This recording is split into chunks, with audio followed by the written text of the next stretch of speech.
Basically, since I fled, till now, there's been a systematic genocide, and, which has kind of been a quiet thing because no one knows where Sri Lanka is. And now it's just escalated to the point, there's 350,000 people who are stuck in a battle zone and can't get out, and AID's banned, and humanitarian organizations are banned, journalists are banned from telling the story. It's just like one-sided, 100%. And I think it's just escalated because Obama was coming into power, because, only under sort of Bush's presidency that you could get away with doing as much as that. When you say there's genocide happening there, what's your sense for why a story of genocide isn't being covered more in the media? Why don't we know more about this? You don't know more about it because due to the propaganda, when you think Tamil, you automatically think tiger. And that is completely disproportionate, So human beings like around the world have to be taught to go Tamil equals Tamil civilians first, and the Tamil tigers are a separate thing, and both of those groups are different. It's like a square and a circle. And the thing is, there's only 4,000 Tamil tiger soldiers in Sri Lanka, and if you want, you could just sneeze and wipe them out in a day, and they're not that sophisticated with their weaponry and stuff like that. The Sri Lankan government, which is like 1 million soldiers big, can handle that.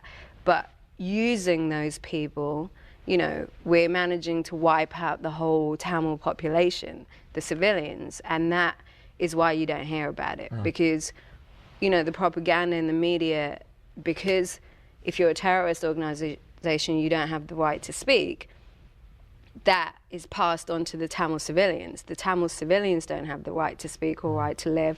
They don't have any liberties. So that's been like the key thing, that when you think Al-Qaeda, you're not thinking Afghanistan, that if you want to go and fight and kill Al-Qaeda, then you can, but you can't wipe out Afghanistan, And that's what's happening in Sri Lanka. Pleased to be joined now from Colombo by Sri Lanka's Foreign Secretary, Dr. Palitha Kohona. He has served in a number of key positions throughout his career, including his time as the chief of the UN Treaty Section in New York. Dr. Kohona, I know it's early there in Colombo. I'm honored to have you on the program. Thanks for your time, sir. Thank you very much for the opportunity. I know you heard the comments that MIA made on this program some weeks ago. Let me start by asking a very direct question. Is the government of Sri Lanka engaged in genocide? I think there is an accepted meaning to the word genocide. In Sri Lanka, 54% or more of the Tamil population does not live in the areas controlled by the Tamil tigers. They live in the south, in and around Colombo, under government control. If there were genocide in Sri Lanka, I wonder what all these Tamil people are doing, living under the control of the government. Because I feel that they are comfortable, they get about their lives in the normal way, and they have no problem with it. If there were genocide, I don't think this situation would exist. In fact, this entire comment is misconceived, and it's the result of misinformation. MIA is a great artist, and we wish her well. But I'm sorry, I think she is misinformed, and it's best that she stay with what she's good at, which is music, not politics. There's a whole complex situation on the ground in Sri Lanka, as you heard before. There is a group of terrorists, the Tamil Tigers, challenging the government. For a long time, they controlled territory. They even had a basic air facility and a naval facility. Now, over the last 2 years, the government has rolled them back. Now they're limited to a very small area in the northeast of the country.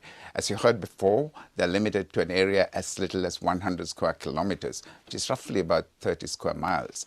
And it's a matter of time before that's the Tamil Tigers, are overrun and the entire country restored to normalcy. The Tamil people of this country are our people. They are our brothers. They are our sisters. They live amongst us. And I don't think there is a problem that the Sinhalese have with the Tamils. They do have a problem with the Tamil Tigers, the terrorists who are, you have to remember, proscribed in most of the democracies of the world as a terrorist organization. Not only are the Tamil Tigers proscribed, their front organizations are proscribed. And many of their leading members are currently being prosecuted in countries like the United States, Canada, Britain, Australia, France, Italy, etc. So we have to remember, this is not a simple case where somebody could come up on the screen and pass judgment on. It's a very complex case. But I must say that the government is doing all it can to deal with this situation, this terrorist situation, without harming the Tamil population of Sri Lanka, the civilian population of Sri Lanka. The vast majority, I must repeat, of whom live in areas controlled by the government. Even the United Nations of late has had something to say to your government, though, about firing on civilians. What say you about the UN's concerns about your military operations and the strategic targeting of civilians? The United Nations later withdrew that statement because the government demonstrated categorically that it did not fire on civilians. It doesn't need to fire on civilians. The prize is almost within its grasp. It has almost wiped out the Tamil Tigers from the areas that they controlled. In fact, there's no need for us to fire on civilians. In fact, we need to get the civilians onto our side. It's the Tamil Tigers who herded the civilians, a large number of them, into this enclave in which they're surrounded now. There, the civilians are being used as a human shield. You know that this situation exists elsewhere in the world, where civilians are paying the price for the ambitions of a small group. In the northeastern of Sri Lanka, that is exactly what is happening.